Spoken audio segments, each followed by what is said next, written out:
All right, we are back again, and this time we're going to tackle how to pay for your child's education when they get older here. So, again, this week I'm joined by Nick and Mike. Just to let everybody know, I'm drinking 2 beers tonight. I have Pigeon Hill's Salted Caramel Porter, and I'm going to follow that up with the Grand Armory Brewing's Nutter Your Business Peanut Butter Stout. Nice. I decided to go with the fun, flavorful. It was 90 degrees here today, so I got some Seagrams. When you guys want to sponsor us, let us know. I decided to go with the colorful variety pack because I figure it's Pride Month. Might as well have them fun colors out there. So let's have some fun with it. So very excited about today's topic. Being a father of being a father myself, my daughter's a little younger. I know Mike's got a couple kids. He's wanting to learn a couple things that he can do.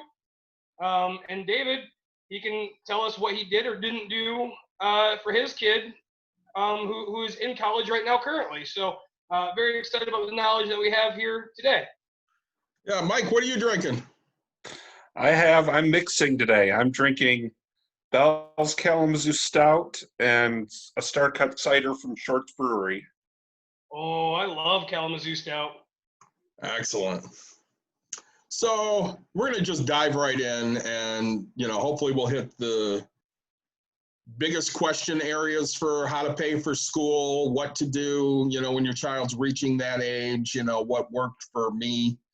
And right off the bat, probably the most popular investment vehicle would be a 529 account. So a couple different ways 529 works. You can either do a prepaid tuition plan or a education savings plan. Now, Nick and I were talking about this a little bit ago with the prepaid tuition plan. That's a great thing. You can lock in your tuition rate, but the downside to that is it only works for a specific school. Okay. Now, Nick's got the youngest child on the line here. Nick, Emerson's 4. Yep. And you know exactly where she's going to college, right? No. Yeah, so I don't, she has interest, but it's everywhere from My Little Pony to a G.I. Joe or something. So I don't know what her actual field is going to be in, so I don't know where she's going to go exactly. So Mike's kid's a little bit older. He's got a middle schooler now and one who's knocking on the door of middle school. Yep.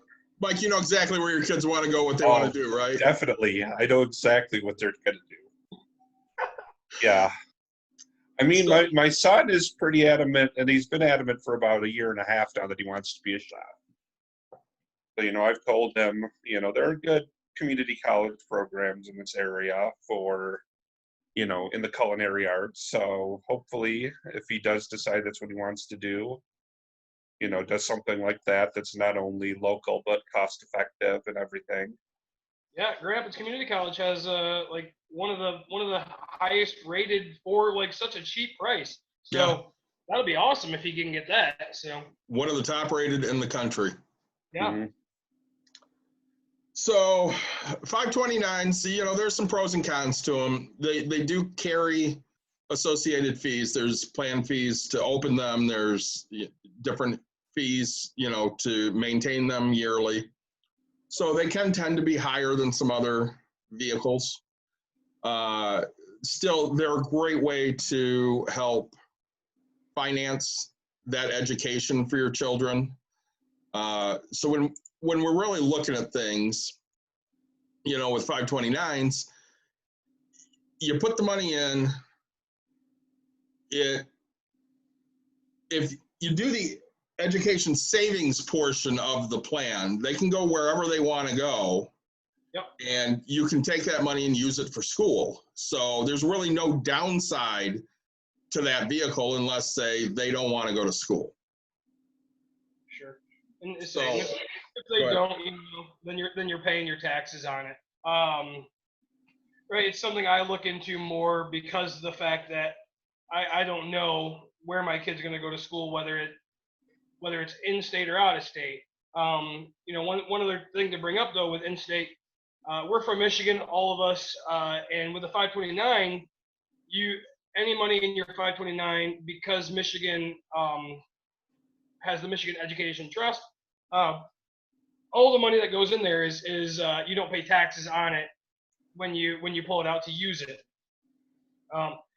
There are a few other states that will do that, so it's tax free. It's tax free growth and tax free money, all that you get to use. Not all states allow that. Again, we talked a little bit about my views on education. I can't say if my kid's going to or not, but I would be more towards the savings account of a 529, so she can go wherever she wants. And to be able to do it with all tax-free money or tax-free growth, I'm happy with that. So. Well, another nice thing about the 529 is, with Mike, if his son decides to go to community college, he can always transfer that money to his daughter, because you don't have to use it, for a specific beneficiary. You can transfer that beneficiary and still gain those benefits, which is probably the reason it is such a popular vehicle to fund education. They don't say you can only use it for specific education. They don't say, for example, you have to go to a state-run university. You can go to a state university, you can go to a private school, you can use it for secondary school costs, you can use it for trade schools. I mean, there's a wealth of areas you can use and still keep it tax-free. Yeah, it's saying that's the positive about we think 529 is the best bang for your buck, the most the easiest to use and the least amount of things to qualify for, right? So it's a great savings tool. What we were discussing with it is, I think I looked up a statistic and it was like 44% of people with kids aged from like 8 to 15 are actually using a 529, which was very surprising to me. I find that most people, I didn't know that many people were saving up for their kids' college. Because I know our generation, like our parents didn't save for our colleges and things like that. So it's good to see that this is coming along. Yeah. Sorry, and go ahead. No, go ahead, Nick. And with the 529, the prepaid, just before this, we were verifying with one of David's friends, right? They locked in a price, the same price that they were paying for their freshman year for all 5 years of schooling. As with college, let's say Grand Valley, let's just call it $500 a credit hour for your freshman year. So not each class, but credit hour. So if one costs $1,500 per class, well, the next year that's going to be $550, for that same class, or for credit hour. So you're at $1,650, and then the year after that it's going to go up, to $600, right? Cost of education always goes up. We're seeing people into massive college debts right now. So, if you do happen to know, hey, my kid's getting up there in age, they know exactly where, one of these schools they want to go to, they're going to stay home to save, a room and board and things like that, right? Like lock in that price. It's a really great thing to do. David, you had brought up, with Mike, he could transfer from his son to his daughter if his son doesn't choose to go. That's one thing that we liked about 529 was, it could be used for any of your kids, right? But it does have to be your family specific. Yeah, so kind of the next vehicle we want to talk about is one of my favorite investment vehicles. It's a Roth IRA. I probably myself would not choose a Roth IRA to pay for educational purposes. Some caveats to Roth is you have to have it for at least 5 years to pull anything penalty free. If you can't take it without paying taxes until you're 59 and a half. There are some different rules when you talk about using it for school, but for the most part, you know, if you're not going to go the 529 route, it's a decent tool to use. And the nice thing about it is if you open it, you know, in your child's name and they decide not to go to school, they at least have their retirement started. Yeah, they have, and that's the biggest key. And one thing, we're going to jump back. We're going to compare a lot of things to 529s. One thing also to remember with the 529 is there's no limit that is written down to what you can invest in this 529. So, you know, let's say your kid goes to, you know, an Ivy League school. You know it's going to cost a bunch of money, right? And if you're a parent that's watching this and you went to Ivy League and you want your kid to, you know, follow in those footsteps, right? So there's no limit to how much money you can put in there. Well, you know, IRAs, you're limited every time on how much you can put in per year. You know, so, but yeah, that, you know, with the IRAs, David and I both love them as investments. But just know that, you know, the younger you start them with any of these, the more money you're going to have. But the younger, the better you're going to be able to pull out your IRA there. If you are in the older generation where you had kids later in life, you know, I mean, you're going to be able to pull from many other things as well to help pay for it if that's what you choose. So, you know, IRAs, right? They grow. You know, they're known to grow really, really well for making money. So that's why David and I love those. Well, and we'll get more into specifics of especially things I did since I have a 25-year-old. After we talk about some of these different vehicles, because, you know, I didn't have the money to save for my daughter to go to college when she was young because I was young and I needed to pay bills. So there was no college fund.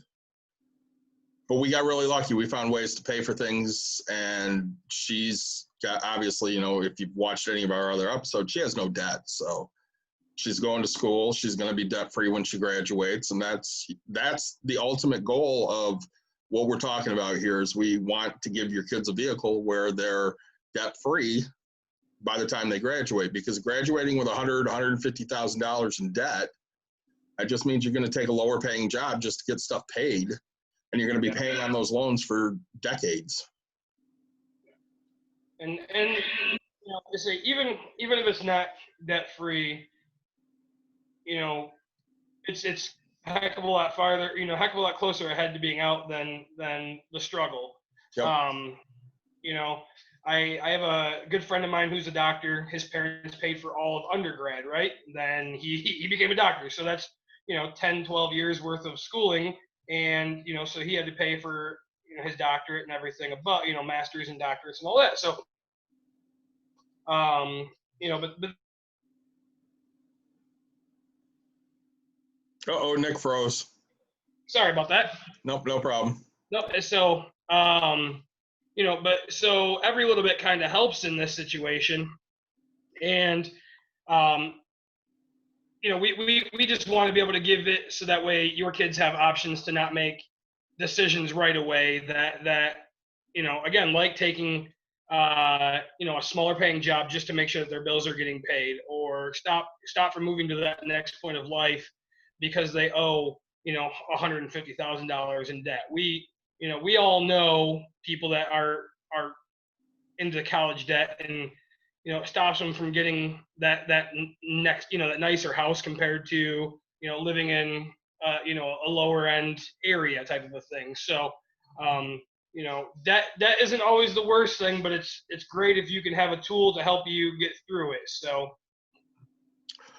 after the Roth, our next account we're going to talk about is the Coverdell Educational Savings Account. So it's a nice tool. Probably the biggest drawback to this account, and there's really two drawbacks in my mind. It's one, you're only allowed to put $2,000 a year into one or multiple education savings accounts, And if you have multiple children, you have to open up one for each child. Yeah. So those are two big drawbacks for me. But again, I mean, it does give you another option to throw some money into to help build for their education in the future. So I'm not saying it's a bad tool. I'm just saying it does have it. All of these accounts come with drawbacks. This probably has the biggest out of the three we've talked about drawbacks, in that you don't get to save very much. So, yeah, but I think when it comes, let's say, you look at it like that. I like to think, Mike's kids are a little bit older. They're middle school. It only gives him 6 years, 5 years to kind of save up. So, right. I mean, we talk about 529 doesn't have a limit on how much you can put in, but so I mean, if you're starting things kind of later, and or let's say you even had a Coverdell, you can invest in other ones, right? We want to make sure that let's say there's grandma or grandpa, or hey, like I know personally, my daughter, when she was younger, my mom gave her $100 and was like, hey, this is for her future. And I personally put that into a different account to make sure that, hey, that $100 is, she can't spend it on toys. We don't get to do what we want with it. It's meant for, hey, she just said future. It could be her car. It could be something like that.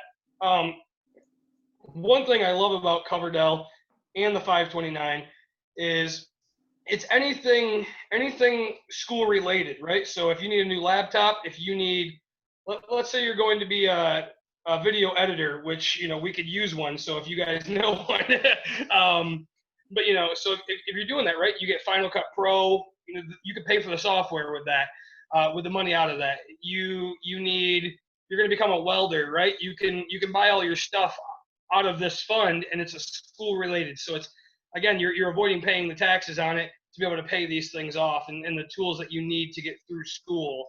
So that's one thing I love about Coverdell and the 529.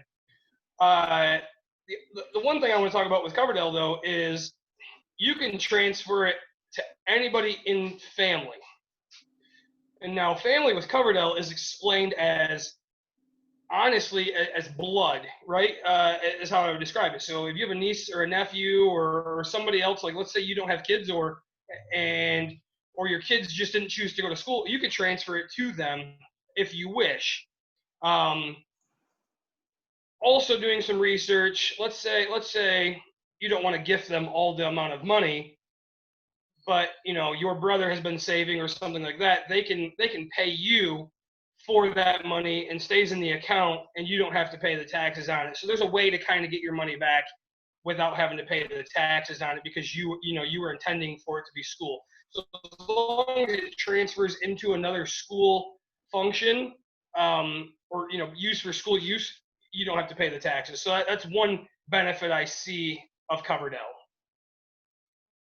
Well, and in some of the research too, a couple more of the drawbacks I saw to Coverdell was there are certain income limit requirements to qualify, so you have to fall in those ranges.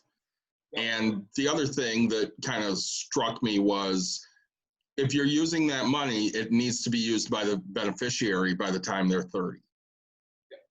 So that gives you a clock on, like, for example, I went to college right out of high school, but I went for 2 years and then I took a layoff for many years, and I started back when I was 39. Well, that money was sitting there, now it would have had to be transferred to somebody else that's under 30, because I decided, to take that long layoff. So things to consider when you're looking at these tools, because again, you want to maximize whatever you can. Yeah. So go ahead, Nick. No, and that, it is something to look at. I think the biggest thing though is that we look at, like, right. I know I went to school and took the same layoff, but never really went back. But it was if I had this money to kind of continue, my path would have changed. So if I would have had that financial help and not want to be into so much debt, I might have finished my 4-year degree or 2-year degree kind of a thing, because I didn't have to worry about the financials. So. So the next vehicle we have to talk about, I don't know why vehicle is my word today, but it is the UTMA or the UGMA, which I love acronyms, but what that stands for is the UTMA is the Uniform Transfer to Minors Act, and the UGMA is the Uniform Gift to Minors Act. So these are a custodial accounts that really work as a trust for your kids, okay? Or your grandkids or your nieces and nephews, whatever you want to, set these up for. So you can set up these accounts. Probably the biggest downside to them is colleges consider this when they're looking into financial aid. They consider this as income. That money's purposely used for school. So that may reduce the amount that a college is likely to give to the student. Right. And well, I say real quick, sorry to cut you off, David, but Oh, go ahead. what we're talking about is, like I know when I went to school, there's, we wanted to talk about FAFSA, right? FASFA, right? Financial aid for kids. Right? I got a Pell Grant back when I was younger, and it's just, based off of an income and how much the school is going to pay to help me get to school and things like that. So, if you don't have enough in your savings or in your college savings, right? So the UTMA, UGMA, and all that, if you don't have enough to pay for all of it, but you have enough to not let the kid get financial aid, it's honestly like, what benefit did you do where you could have had it in another, as David says, vehicle, right? Like the 529 or the covered L. That money's not counted towards it, right? It's a set aside that, hey, somebody else is helping to pay, and it doesn't matter that this kid doesn't have that income. So I think that's one of our biggest drawbacks is if you're not planning to fund the whole amount of school type of a thing, that's really tough for us. Yeah, and you can open up other kinds of trusts as well to pay for school. Go ahead. ahead. No, go ahead. The hard part with trust, if you're opening a normal, what we, you always hear the joke of a trust fund baby, right? And right, trusts are more meant for higher income people, and they want to make sure that the kid doesn't get to blow it all at once, right? So, that's more of a high end income, setting up a big amount of money, limiting a draw per year and things like that. So, if you have a high income, right, set the trust up, make sure your kid doesn't blow all the money on certain things, and that the whole thing is paid for. So it's a really awesome thing if you can do it. Good for you. That's great.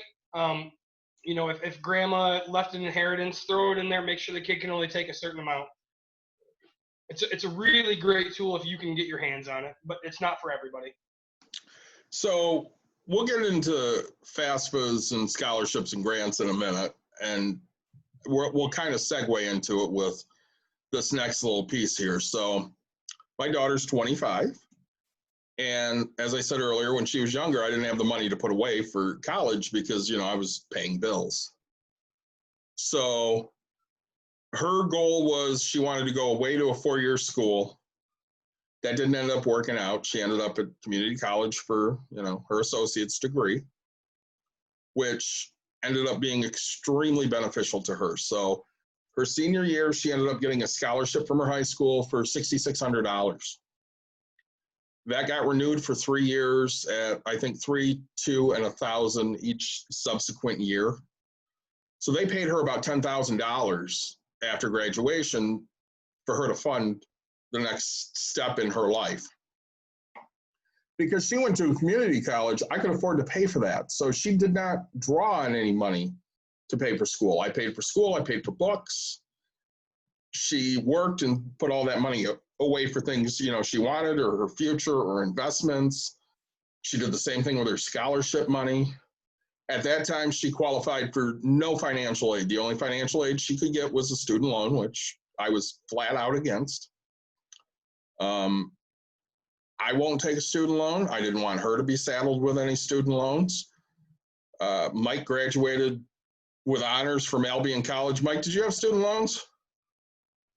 Ones that my parents paid for me, so I don't have to pay interest. Didn't have to pay interest on them, but There you go. I didn't have like the Fannie Mae or whatever Freddie Mac. Freddie Mac type student. Oh, I did. See, and back when Mike went to school and, when I got out of high school and went to college, loans were very different. Most interest did not start until 6 months after graduation. You could defer interest. A lot of times parents took it out and paid a set amount, which was nowhere near what is being paid now. Even with my daughter, they'll offer her loans, but the interest starts on day one of taking the loan. And that's why I'm absolutely adamant against using it. It's just not a smart funding tool, because at the end of the day, when you graduate, you're going to have $150,000 worth of debt. And now, like we said earlier, you're taking a job because you need to pay bills, not because that's the job you want to do. Yeah. So Nick and I have talked many times, do stuff you're passionate about. Like, really like my job. I do a great job at what I do and I enjoy it. I'm not overly passionate about it, but I am passionate about, my other hobbies, like helping my wife with her business. I'm very passionate about coaching softball. I'm extremely passionate about. So I have things that, I am passionate about. I think Nick will tell you the same thing. His normal job, he likes his job, but he's not passionate about it. Am I wrong? No, and that's it. Like I do enjoy my job, right? I mean, I my day job, I drive a high-low, and I've been doing it since I was 18. But the reason I like it is I usually do something new every day. But right, I got it because I was in school. I got it because I was in school at 18 years old. I started in a company, and it was in the warehouse because I had a connection. Somebody's like, hey, you could do this job, and it'll help you pay for community college, right? And so I took a job working full time and went to school. Then got the bowling scholarship, which only paid for half of school, and then I had to take a student loan, right? My mom wouldn't sign for anything. We didn't have any money to help pay for it, so I had to maintain something that I knew, and warehousing paid just a little bit better than let's call it an entry-level job. I hate comparing things to McDonald's or Burger King or stuff, but I mean, it paid better than that. So I stayed with it, and I enjoy the interaction with truckers. Right? We for some reason have the same mindset of get the job done and go home. So but it's given the opportunity, I can't say I'd be in the same spot I am in life if I had to choose. Right? If I could have went to school and then came and, like, let's say helped you or even done varsity coaching my whole time, right, for much less money, I would have rather do my passion all the time for way less money. So one thing my mind always goes to is I hope that my kid gets into every volunteer type of an activity, or what are they, internship, right? I hope that there's internships from like middle school on through high school, so that my kid can try different things and she doesn't have to get paid for it. But I'm hoping that we financially have enough money to where she doesn't have to worry about, I have to go make money to do this. I'm not going to hand her everything, but I want her to see that there's more than just these types of jobs out there. I was never really around college successful people, right? So I don't know these types of jobs, and I've always been, hey, if you work hard, you'll get into higher up into the company. Well, I found the company that is completely, if you work hard, you can only get to a certain level, and then you need a degree. And by the time I found a really good company I like working for, I had a very successful real estate business, right? So it was like, I see myself going to be making a lot more money than what I'm going to make over here going to school and doing my time. So, but if I had the money, I probably would have gone and gotten higher up in a company and, climbed the corporate ladder. So. Well, I mean, when we look at college success, Mike is a good example of the first college success I saw, because as a junior, I got a job at Wendy's in high school, and that's what I did. And that I remember the first summer, I got hired in the winter, and summer came, and this guy came in, and everybody knew who he was, and I had no idea who this guy was. And, He was there nights and weekends because he also worked at one of the factories in town during the week. So he'd work Monday through Friday in the factory, work nights and weekends at Wendy's. So, I mean, he came in, he was probably going into his Junior year, It was probably junior then, year yeah. of college, yep. And this guy came in and busted his ass. Hmm. Go ahead, Mike, talk a little bit. Yeah, I mean, I think similar to what Nick was saying, I didn't want to have to take out a bunch of student loans. There was a certain amount my parents were willing to pay for me each year, but then I pretty much and I went to a pretty expensive school. So I got some scholarships. I got, some grants from the school, some grants from the state, but I, knew that if I was going to make that last, $8,000 to $10,000, I had to do that myself. So I worked pretty much a semi full-time job during the school year. I worked, like Dave said, almost 2 full-time jobs over the entire summer, and just had to be smart about it. Be careful about how I spent. That's they would probably mention at times just hanging out at his pool, like when we got out of Wendy's or whatever, because that was a cheap thing to do. Go hang out at the pool over the summer during, like, when we weren't in the pool, we were playing basketball on the 8-foot rim and doing, 21 with dunking and stuff like that to bring people back down to zero. And, you just find, what's important to you. For me, it was important to get a 4-year education because I thought I wanted to do something in psychology. Turns out there are no real jobs in psychology unless you go for like masters and PhDs. So, I work in a research facility and do something far from anything I ever learned in psychology other than how to deal with other people. Well, that's what a lot of college turns into is you don't necessarily do what you're going into. Mm-hmm. Most companies want that degree just to say, well, this person finished, so that means, they're going to do a good job for us, which doesn't necessarily mean that, but that's what schools are looking for. In most cases, it's an ability to learn is what it shows. So Nick brought up FAFSA earlier. So FAFSA is one of those things that I think it scares a lot of parents. It's very easy. It's filling out a bunch of paperwork that says, this is what I make, this is what's in my accounts, this is what my child has in their accounts, and then calculations are made from there depending on what schools you're looking at on how much the government's going to give you towards your education and how much your portion is going to be. So I know when I went to school, my mom made too much money, I got nothing. When my daughter went to school, we made too much money, she got nothing. Now, it's only been for like the last year that she's technically not my responsibility, but she's qualified for a Pell Grant, which has basically cut her tuition in half every term. So she's taken 6 classes a year, she pays half price for them, which is a huge savings.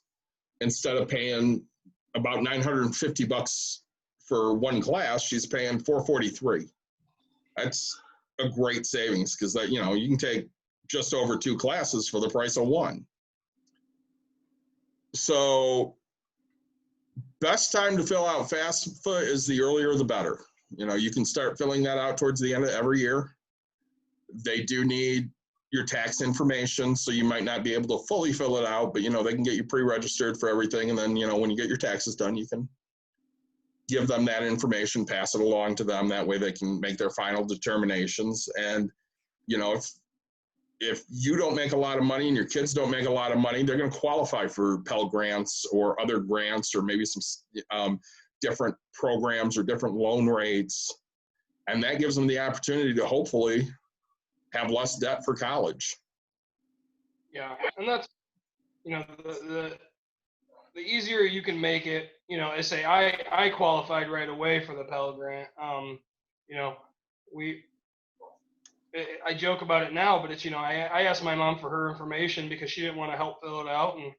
And, she's really adamant about letting me know how much she was making and things, and but I had to have it so I could try to get some type of funding, and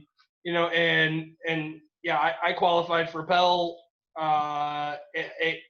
It cut down, how much I had to come up with. When where it says you have to fill in how much you have in an account. When you answer 0, you're like, hey, yeah, and you answered on Thursday before my mom gets a paycheck on Friday, kind of a thing. So you're not lying about it. But yeah, it's a really, I did it all myself. So if you guys are feeling overwhelmed, honestly, it's really they you click in a spot, it just gives you a quick question. Hey, how much, what's this line on your 1040 easy or whatever, right? Hey, yep, fill that in. Click to the next line, it fills it in. Click, and it's what's your name, your address, simple questions, fill it out, it gets sent off, and then I don't even remember the wait time of how long it was till I found some information, right? But it was like, hey, you qualified for this. So it was really an easy website to use. It's probably gotten easier. Now, 10 years later, 12 years later, something like that. So don't let it deter you from filling it out. I think every kid, no matter how much they make, I have a friend whose parents made great money. And he's still got some because he went to a very expensive out-of-state college. He went to for a 5-year degree program. Now he's a top engineer at a company. So really, if you think you make too much, depending on where your kid goes, it's always worth a shot. We say go for everything. Speaking of going for everything, we wanted to talk about grants and scholarships as well. David said his daughter qualified for a scholarship from the school that she went to. I was blessed to be a decent bowler, so I'd win tournaments. I couldn't win cash money being a youth, but I could win scholarship money. So I won some scholarship money in some of the tournaments, and the $150 added up, or the $1,000 tournament that I won. It kind of adds up. There's websites out there that you can just go and fill out scholarships, and they're there for everything out there, right? If you, my parents are divorced, right? So if you're a single parent, or a child of a single parent, you can get a scholarship for that. If you're, over 6 foot tall, you can get a scholarship for it. If you're, it's just honestly, you'd be surprised what you can get scholarship. If you're, I know there's a knitting scholarship. A friend of mine got a knitting scholarship, right? She put something in there, and it was $100, but heck, it was a one-page paper that she had to fill out, said why she loved knitting, and she ended up getting a scholarship for it. So we're always about filling out every scholarship. Get your kids to know what scholarships are out there. Have them go for it. I wish I knew the exact statistic right now, but I can tell you there's so many scholarships that go unclaimed every year, and they're just looking for people to give to, right? There's new scholarships starting all the time, and there's old ones that have been around forever.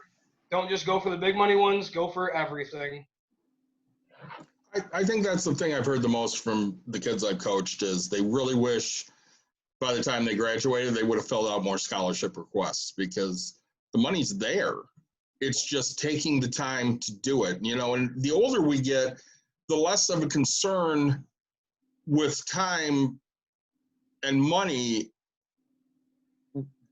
we have. We know time equals money, and we know what that value looks like. But when we're young, there's really no cognitive realization on, time and money. I know when I would get a paycheck from work, I'd be like, oh my God, I'm rich.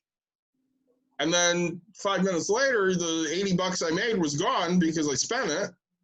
And all of a sudden I'm not rich anymore. You just don't have that realization when you're young of what it really means. So if you can get your kids to sit down and fill out an essay, have them fill that essay out because you never know what's going to come of it.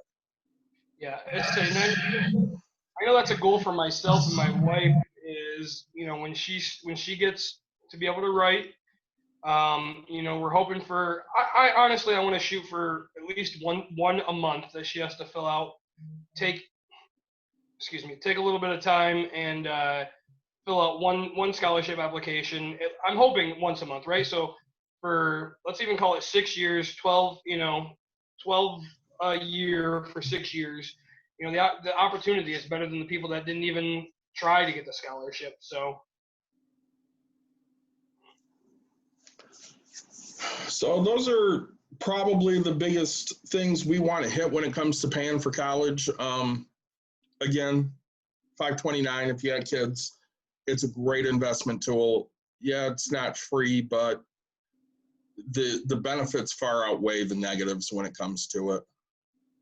If you're not interested in the 529, open up a Roth. yeah, At least you have options there. yeah, and we always like to go back to Betterment, right? We have Betterment, so Betterment does a Roth IRA directly there. We talked in a past episode what I'm doing for my kid for college. I'll be honest, I have a Betterment account, and again, it's for all the things above, right? My daughter's so young, we don't know exactly how we're gonna deal with things in the future. Depends on how she turns out as a kid. I can't say I'm gonna pay for her car. I might pay half. I might pay for the whole thing, depending on how well she's doing and what she's doing with her life. But we want to talk about, right? 529s aren't free. There is management fees, but it is something that you should look into if you like to be hands off and guarantee that amount of money, right? I mean, that this is going to grow, right? It's a set thing. You're hands free. You just look at it like you just paid somebody who actually has some knowledge in financials that you don't have, and they're going to take care of it for you. So it's a small fee to make sure that it's a guarantee. Mike, what are your plans for your kids for college, and are you doing anything now? There are some. They've got some 529 style accounts. They've got new things that some of their grandmas and stuff have set up. They just have some of your traditional savings accounts. So, I probably am going to try to increase what I put into a 529, especially, learning some of the things I've learned tonight about how if Max doesn't need it, because, he gets to the point where he goes to community college, gets, scholarships, because, he's a smart kid. He's going to end up getting himself, probably some scholarships, and he might be like his brother, who if he goes to community college for a couple of years, that school is basically going to pay him to go there. Yeah. So then I could roll that over to my daughter, who, she's smart in her own way. She's just less apt to do what she needs to do. Well, sorry, you bring up a good point of, if your son doesn't use it, you can give it to your daughter. And let's say for some reason both your kids, right? I want everybody out there to know that your money's not lost, right? It's not. Mm-hmm. It's not like you guys don't get your money. You just at that point have to pay taxes. Yep. Or fees or whatever on it. So you're always going to get your money. Right? You've just prolonged your taxes for that amount of time. So, right, it's never a bad thing to plan for those types of things. And if it doesn't happen, it's not a big deal. Right? But you'd rather be safe than sorry, and not put it off until, oh man, now we got to come up with all this money all of a sudden. And I say I support community college. I think it's a great way. I think 90% of people should go there for their first 2 years. But, let's say, your kid's going to be this specific thing and this, right? You might as well help out and do that. So, I know, Davenport University, which is a private college here in Michigan, if you're a 4.0 student, they'll give you a full ride scholarship, right? And as long as you maintain a 3.9 and above GPA, you can get it, right? So there's kids out there that are doing that, and if you're athletic, they're trying to build their athletic program up, they'll give you a scholarship for that. But, if you're putting a little bit of money in, heck, that could pay for the other half. You only had to come up with half, your kid had to do the other half. So, we want to make sure that everybody knows something is better than nothing. These are some, some vehicles to help you get there. We kind of touched on, what, five, 6 different options that are out there. If you guys know of anything else, we're willing to do the research for you. David, Well, I think you can look at, even if you're looking just to take a non-traditional route, I think, Dave can attest to this himself. Find yourself a job that does tuition reimbursement. Yep. And use that as your way of paying for school or getting half off of school. And, if you want to do, go to work that first couple of years and, put off college or, that's the way to do it. And a lot of those places, I'm sure places like where Nick works, if you got, certain even technical skills, that there's probably, tuition reimbursement for getting, electrician certifications or, any other, certifications that are technical based, things like that. yeah, see, that's true. We do offer tuition reimbursement, and they keep trying to talk me into it. But it's not, at this point in my life, it's not something I am interested in. But there's no reason to say that I know my wife, she wants to maybe go back and get her master's. She's in the medical field, and she talks about it. So it wouldn't hurt for me to open something and be able to use the money right for that. So, who knows how long it's going to take. We have 14 years till my kid even goes to college. So we could use money out of there as we need it if she chooses to go back, let's say halfway.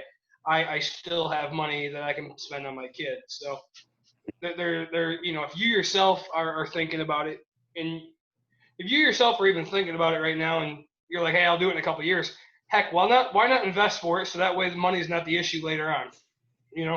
We want to give, this isn't, yes, we made this about your kids because most people are that way, but if you're one of those people that are stuck in a job that, yeah, we always say, if you're not passionate about it and you have a passion that you say, hey, this is where I want to be, man, start saving so that way money's not your issue. Then you have to worry about, hey, I can take this amount of time off to do it. So.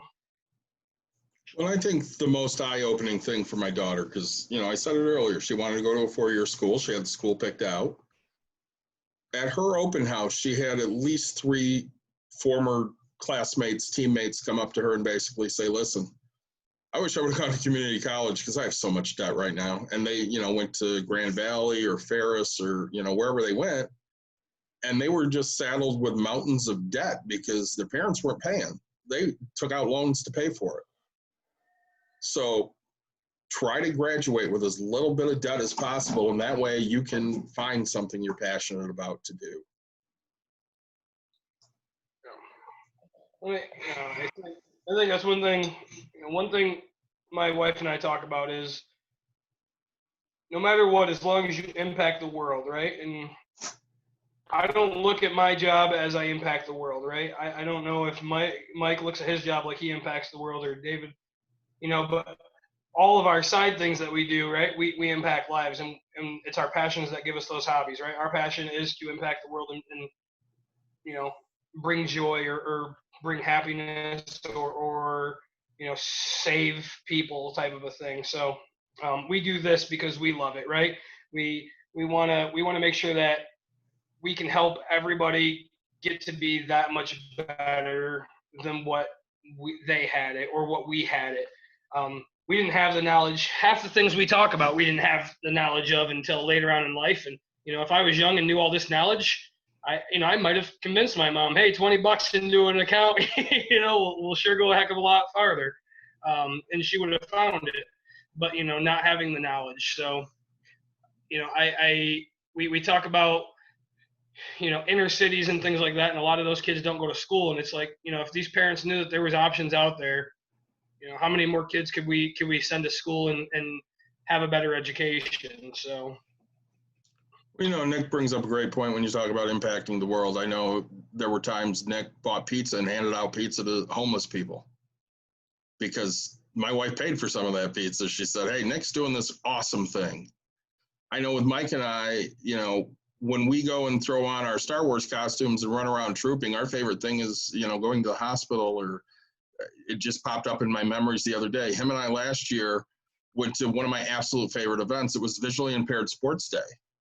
So you get these kids that can't see, and they come around and they just want to touch you because that's how they see. And, you know, I'm wearing this Tusken Raider costume, and these kids are just blown away at all the pieces on my face, on this, you know, mask that I'm wearing. And it just has such a great impact that even if you're having a crappy day, it makes you feel really, really good.